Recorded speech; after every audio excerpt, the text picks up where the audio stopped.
नमस्ते दोस्तों, आज हम एक बहुत ही खास यात्रा की शुरुआत करने जा रहे हैं। भगवत गीता के ज्ञान की यात्रा एक एक श्लोक के माध्यम से।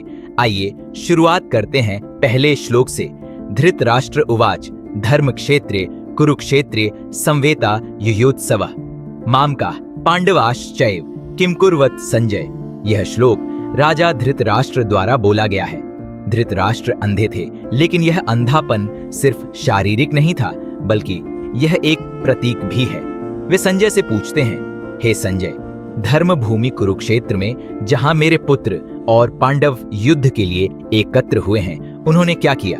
पहली नजर में यह एक साधारण सवाल लगता है, लेकिन अगर हम गहराई से देखें तो यही श्लोक पूरी भगवत गीता की नींव रखता है। आइए इसे थोड़ा और समझते हैं। सबसे पहले धर्म क्षेत्र। कुरुक्षेत्र केवल एक युद्ध भूमि नहीं है, यह हमारे जीवन का प्रतीक है, जहां हम हर दिन सही और गलत के बीच चुनाव करते हैं। हर इंसान अपने जीवन में एक कुरुक्षेत्र का सामना करता है, जहां उसे कठिन फैसले लेने पड़ते हैं। अब बात करते हैं धृतराष्ट्र की। वे राजा हैं, लेकिन अंधे हैं। यह अंधापन अज्ञानता, मोह और पक्षपात का प्रतीक है। वे कहते हैं मामका, यानी मेरे पुत्र। वे हमारे नहीं कहते, बल्कि मेरे कहते हैं। यह उनके मोह और अपनेपन को दर्शाता है। यही मोह इंसान की सबसे बड़ी कमजोरी बन जाता है, क्योंकि जब हम किसी चीज या व्यक्ति से ज्यादा जुड़ जाते हैं तो हम सही और गलत का फर्क भूल जाते हैं। धृतराष्ट्र को पता है कि उनके पुत्र गलत रास्ते पर हैं, फिर भी वे उन्हें रोक नहीं पाते। अब उनके सवाल पर ध्यान दें। वे पूछते हैं उन्होंने क्या किया, लेकिन दोनों सेनाएं युद्ध के लिए खड़ी हैं, तो यह सवाल क्यों?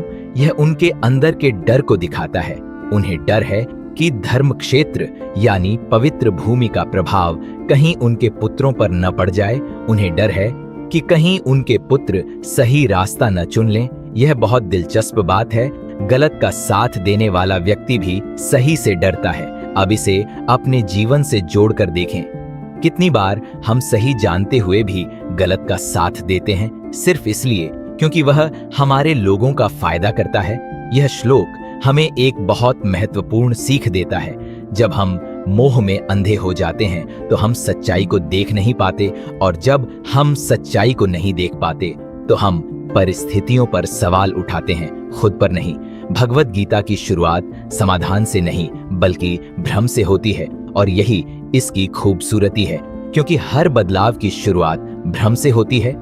आने वाले श्लोकों में हम देखेंगे कि अर्जुन एक गहरे मानसिक संघर्ष से गुजरते हैं और कैसे भगवान श्री कृष्ण उन्हें सही मार्ग दिखाते हैं। तो इस यात्रा की शुरुआत में खुद से एक सवाल जरूर पूछें, क्या मैं जीवन को सही तरीके से देख रहा हूं, या मैं भी धृतराष्ट्र की तरह मोह में अंधा हूं? इस पर जरूर सोचिए।